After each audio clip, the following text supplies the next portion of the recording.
Welcome back to the Political Dispatch, the podcast where we explore the world's headlines and trace their roots through the past to make sense of the present. I'm Tom Spare. I'm Sid Kurpadi. Today we're focused on Andy Burnham, the British Prime Minister in waiting.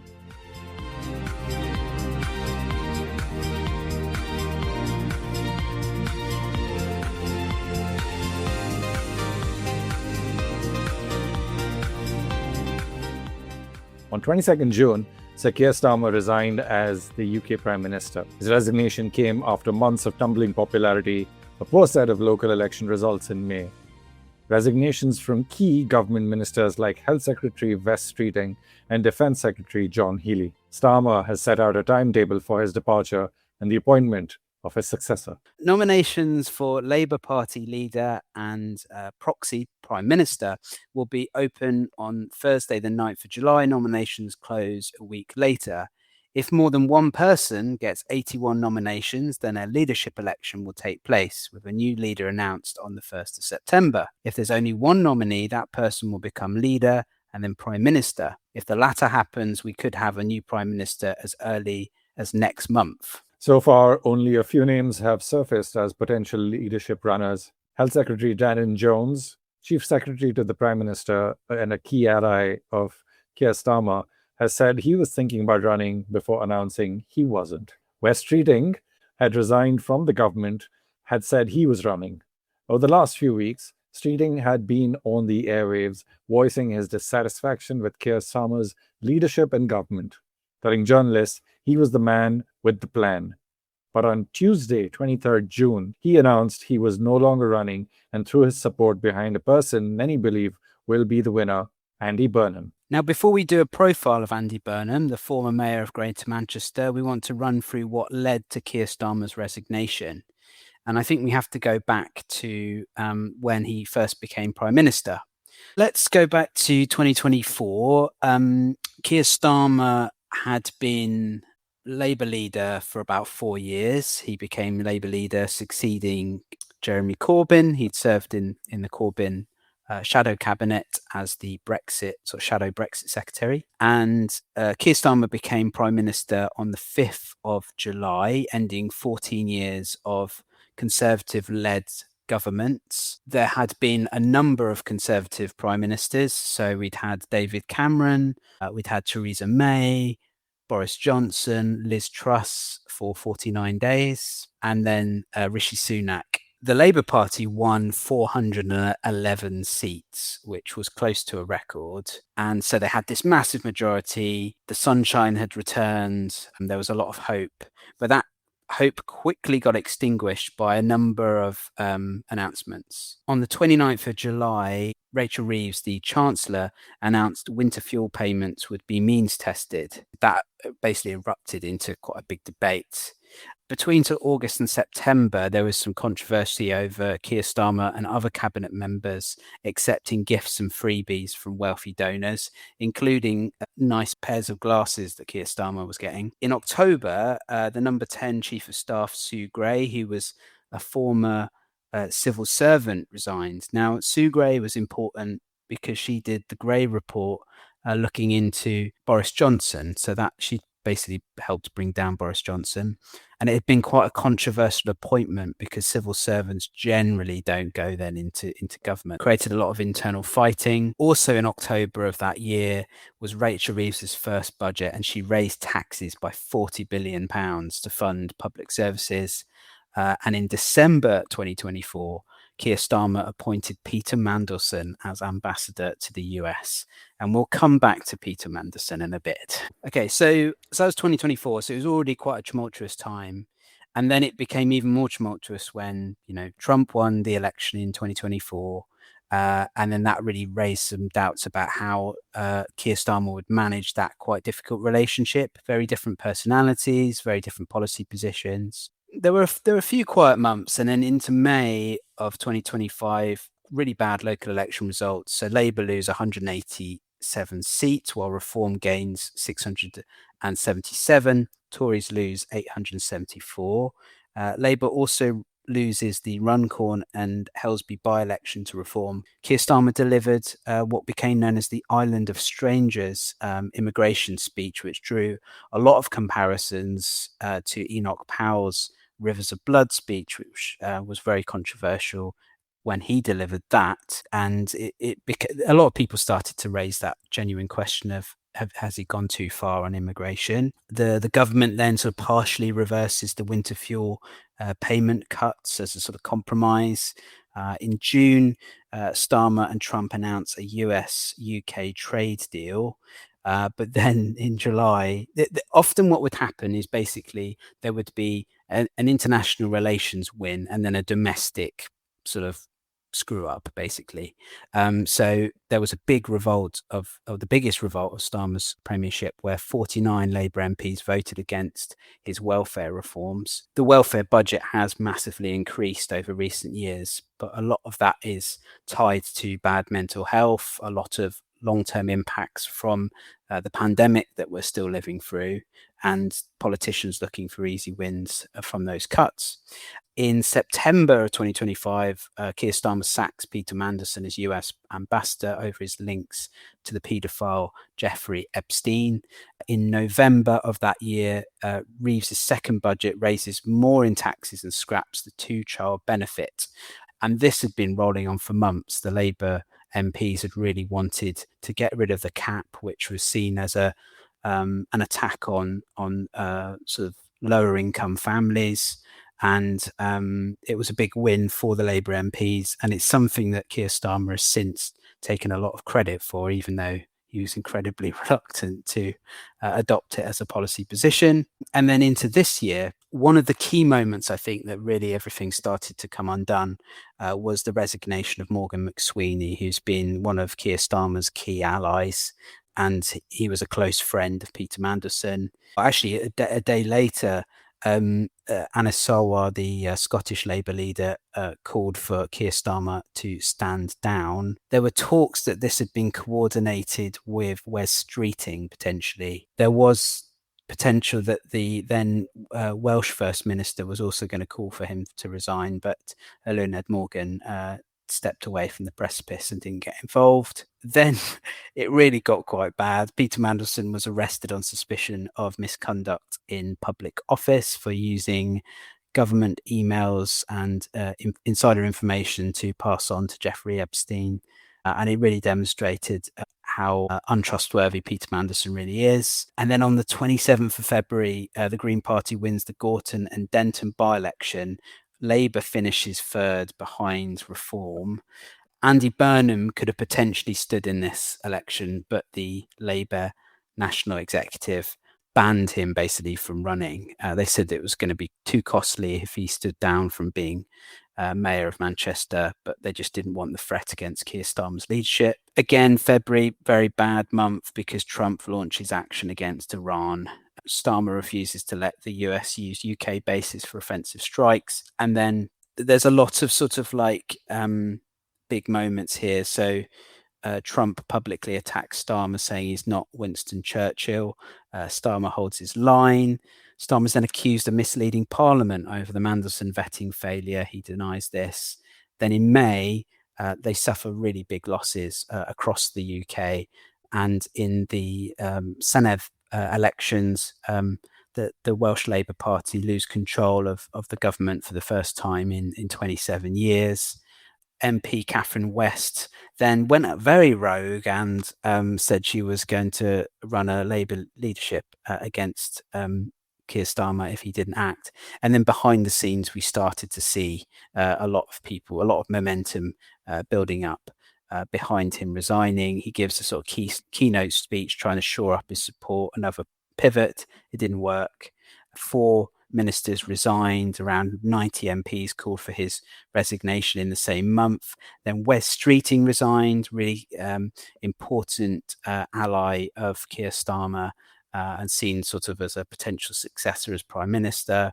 And then on the same day, Makerfield MP Josh Simmons announces that he's going to resign from his seat, paving the way for Burnham to become an MP. On the same day, Burnham announces that he will seek to return to Parliament.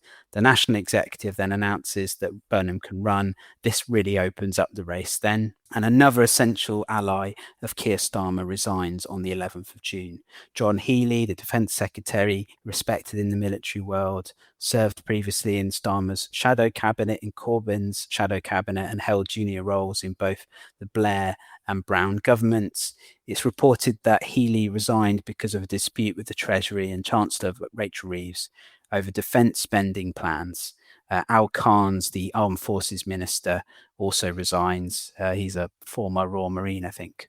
And then in the early hours of the 19th of June, Andy Burnham wins the Makerfield election by a massive percentage, I think over 50% of the vote. He wins more votes than all the other candidates combined. And then suddenly Labour wakes up and goes, oh, we can actually beat Reform. And this started a whole series of events. Over that weekend, lots of ministers, publicly and privately, are basically calling for the Prime Minister to go. He considers his position with his wife Victoria and close allies at Chequers, which is the Prime Minister's official countryside retreat. Journalists are briefed over the weekend that the PM would intend to resign. And then on the 22nd of June, Monday the 22nd of June, Keir Starmer resigns as Prime Minister, and Andy Burnham leaves his post as Mayor of Greater Manchester and heads south from Manchester to London via a train, which is 21 minutes late on arrival, and he's sworn in as MP for Makerfield. Thank you so much for such a succinct yet detailed chronology of events that I think all the listeners would get a really good understanding of how tumultuous Keir Starmer's premiership has been. The pattern that we see from the last 2 years is basically this: poorly timed and unpopular choices, trying to cut the winter fuel allowance, trying to reform welfare, increased employer contribution to national insurance, changes to inheritance tax for farmers, policy choices neither with the Labour Party nor the public, nor those which the public can get behind.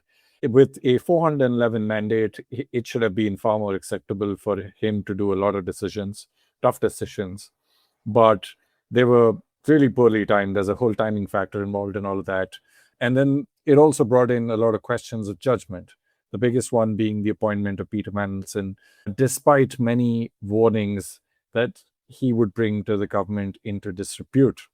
And I'm sure the people who actually wet Peter Mandelson would have known all about this. Just to say that the security community, so MI5, MI6, and various others, advising him not to take Mandelson on. His foreign affairs advisor as well had also told him not to do it, but he went ahead anyway. And not being able to communicate the wins, changes to worker rights, improved rights for tenants, a record fall in immigration, which is, well, debatable whether this is actually good for the country or not. I personally don't think it's a good thing. A fall in NHS waiting times, renewable energy sources accounted for more than half the UK's electricity generation for the first time this year, outperforming fossil fuels even during winter, which ideally should have garnered him a lot of votes. But since the beginning of his premiership, I've consistently felt that their comms, or the crisis comms in particular, has been extremely, extremely poor. These are just some of the patterns that we saw, but there's more to do with the resignations that took place during his premiership, Tom. And I know you know better than me about it. We've actually seen a really high turnover of ministers generally over the last sort of 25, 30 years in British politics. A lot of that is down to the 24-hour news cycle and the sort of speeding up of politics. Keir Starmer's government has been particularly choppy.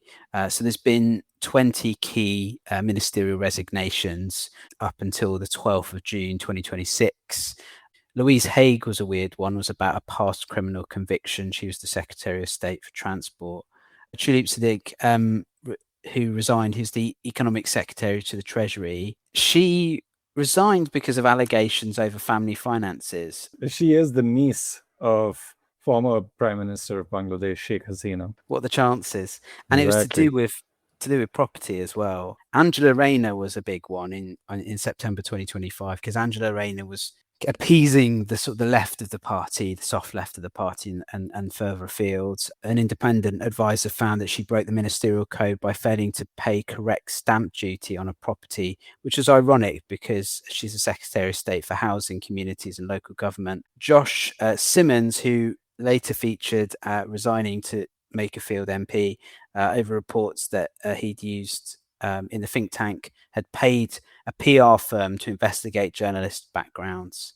And Jess Phillips resigned over lost confidence in the Prime Minister, and there was a whole series of junior ministers. But really, I think Angela Rayner going, the appointment of Peter Mandelson and then his resignation, and the resignation of West Streeting John Healey, I think he's basically covered all the party in terms of pissing off most corners, basically. They also get payouts when they resign.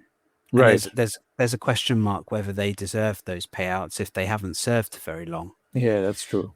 So there should be sort of a limit because like, for example, over the last 16 years, there's been about 18 UK university ministers. So it's been a big churn of ministers, and, Sure. and longevity in post is quite rare. And also, a lot of people say, well, Keir Starmer wasn't Prime Minister for very long, but he had been leader of the Labour Party for 6 years.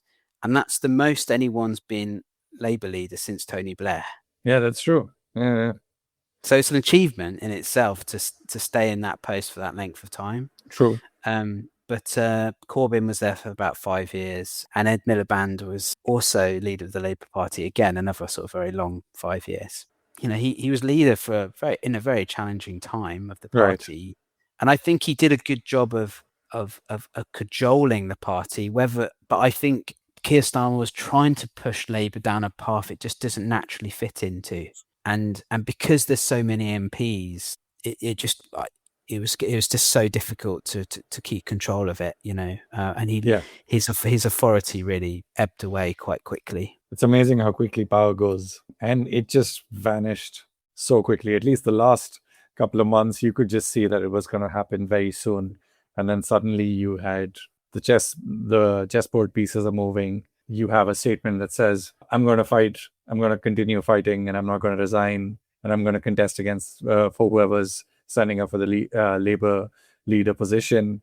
And literally 2 days later, he's like, I'm resigning. The political machinations behind the scenes must have been pretty insane. And I would have loved to be like a fly on the wall in that scenario. And I saw this interesting video about a barrister who'd served with Keir Starmer and in Keir Starmer's like chambers, and she was saying how he was like a bit of a rock star in the legal world as a human rights lawyer, and how he's really sold himself out, particularly in Gaza and various other scenarios. So that was really interesting. Yeah, I remember hearing one episode of Restless Politics, and plug-in. They did say one thing about him was that when he became the leader of Labour, they said that he kind of felt uneasy being in the parliament because he was a rock star in the legal world.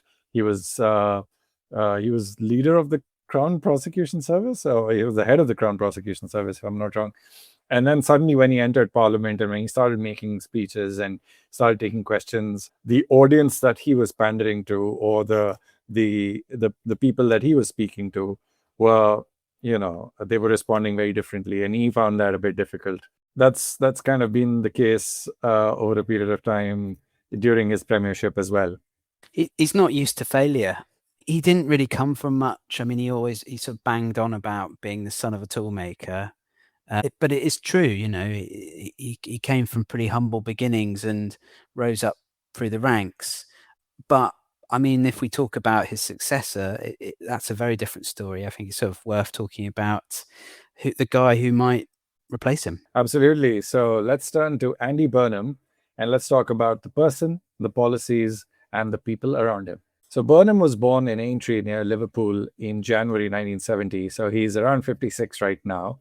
He went to a Catholic school in Newton-le-Willows and studied English at Fitzwilliam College, Cambridge. He's a Roman Catholic, and his father worked as a telephone engineer and his mother a receptionist.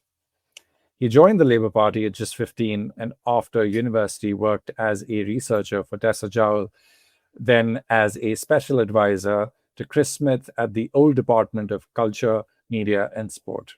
In 2001, he became MP for Lee in Greater Manchester with a majority of over 16,000. Under Tony Blair and Gordon Brown, he climbed steadily through the government. First, a junior minister at the Home Office, then a Minister of State for Delivery and Reform at Health, then Chief Secretary of the Treasury in Gordon Brown's first cabinet. In 2008, he became Culture Secretary, and that's where he set up the first Hillsborough Independent Panel. After being heckled at the 20th anniversary of the disaster, he raised it directly with Gordon Brown in cabinet the very next day. So then in 2009, he was promoted to Health Secretary. He launched the inquiry into the Stafford Hospital scandal, which uncovered systematic failures in patient care. Then he proposed a national care service, social care free at the point of use, designed to sit alongside the NHS. The first stage actually passed into law in 2010, but the coalition government scrapped it after Labour's loss. So it's actually a really progressive thing. And now actually the successive governments have tried to reintroduce that idea. So he's run for Labour leadership twice in opposition. He came fourth place in 2010 behind Ed Miliband, and then second to Jeremy Corbyn in 2015, where he picked up 19% of the vote in the first round. In between, he was Shadow Secretary for Education, then Shadow Health Secretary, and then Shadow Home Secretary under Corbyn. And then he had a big pivot. So in 2017, he left Westminster to become the first directly elected mayor of Greater Manchester. He won big, 63% of the vote across all 10 boroughs. As mayor, his signature achievement was the B network, bringing Manchester's buses back under public ownership and control for the first time since deregulation in the 1980s. Bus operators actually took him to the High Court over it, and he won. He also introduced capped fares, at one point just £2 for a single adult fare. He launched a £1 billion good growth fund spread across Greater Manchester's boroughs, and more recently, the Greater Manchester Baccalaureate, an alternative qualification route for young people who don't go to university. He also led a series of independent reviews into historical child sexual exploitation across Manchester, Rochdale, and Oldham, which ran from 2017 through 2025, and he's continued to push for a wider national inquiry into the issue. Through it all, he developed his own political philosophy, which he calls Manchesterism, his term for what he describes as business-friendly socialism, channeling the proceeds of economic growth directly back into communities, as opposed to trickle-down economics. He was re-elected as mayor in 2021 with 67% of the vote, and again in 2024 with over 63%. For years, people have talked about him as a future Labour leader without him ever being in a position to actually run. He topped the polls of Labour members against Starmer, but in January 2026, the party's national executive actually blocked him from standing in a by-election that might have brought him back to Westminster. And that changed after Labour's disastrous local election results in May, and the MP for Makerfield resigned specifically to trigger that by-election result, designed very deliberately to get Burnham back into Parliament. And he won that election result with 54.8% of the vote on a turnout of 58%. So 4 days later, Starmer resigned. Burnham declared his candidacy. Wes Streeting has endorsed him almost immediately. And right now, he's the only declared candidate for the leadership. So now that we've got a brief idea of the history of Andy Burnham, let's have a look at his current policy positions. So on economy and taxation, Burnham wants to raise the personal income tax allowance and has said he would look again at the rise in employers' national insurance from Labour's 2024 budget. He has promised to stick to the existing fiscal routes. On public ownership, he has called for water, energy, and transport to come under public control. He told The Guardian that taking over the Thames Water was, in quotes, absolutely an option for a Burnham government. On devolution, that's been pretty much his defining issue, or his, the thing that he's really run on. He wants more fiscal powers for regions and cities, modeled on what he built in Greater Manchester. At the core of this, is what he calls Manchesterism, as we mentioned before, the idea that economic progress must go hand in hand with social progress. And quickly on housing and immigration, on housing, he has called for 500,000 social rent homes to be built by the end of the decade and has proposed redirecting the existing £39 billion social and affordable homes program entirely towards social rent. And immigration, he says net immigration needs to fall and broadly supports the Home Secretary's tighter approach. He has also walked back on previous opposition to, quote, no recourse to public funds rule. And lastly, on electoral and constitutional reform, Burnham has called for proportional representation, abolishing the House of Lords in favor of a Senate of the nations and regions, and reforming the whip system, which Tom was previously kind of describing, so MPs can vote in their constituents' interests rather than following the party line. However, he has said PR would need to be in, that is, proportional representation would need to be in an election manifesto before being introduced in the parliament midterm. And then on sort of foreign affairs, he has in the past supported rejoining the EU in the long term, but he didn't campaign on it during the by-election because it's quite a sort of large Brexit area in that part of the world. And Wes Streeting tried to box him in a bit on his positioning as they tried to jostle for the leadership, but obviously Wes has now stepped back from that. Burnham has been one of the most vocal British politicians supporting Ukraine since Russia's full-scale invasion in 2022. As mayor, he founded Unbroken Cities Network with the mayors of Lviv and Liverpool and supported Ukrainian refugees and humanitarian fundraising. However, observers in Kyiv have noted that whilst he is pro-Ukrainian, he may prioritise domestic policy over foreign engagement.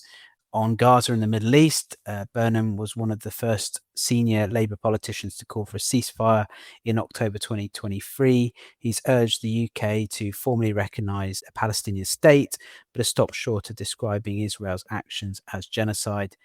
On Trump, he said the relationship with the US is important to the UK, but not to the point where he can just go along with anything they say. He's seen broadly as an Atlanticist, but is willing to push back. And on defence, he supports increasing defence spending, but wants to look first at how existing money is being spent. The Ministry of Defence famously is not that reliable on procurement, and there's been quite a lot of long-standing projects which have cost a lot of money and haven't been delivered on time. You need to just Google aircraft carriers and you'll see why. He'll face pressure to meet NATO's 2035 spending targets, and this is one of the things that led to Keir Starmer's resignations around defence spending at a time when the US is a less reliable ally and Germany and Poland are rearming. So moving on to Burnham, from Burnham's sort of, so we've talked about the person, the policies, and now the people around him, his inner circle. Behind every politician is an army of advisors and allies. So some of the big names, James Purnell, you're going to have to get used to hearing this person's name. He's a long-standing ally, served alongside Burnham in Gordon Brown's cabinet, and he's lined up to be Downing Street's chief of staff. He's spent recent years at the BBC and in lobbying, so he's coming back into frontline politics after a long while away.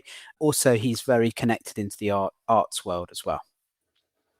And there's Kevin Lee, Burnham's closest advisor. He ran Burnham's very first leadership campaign back in 2010, advised him as Shadow Health Secretary, and has been running his mayoral office since 2017.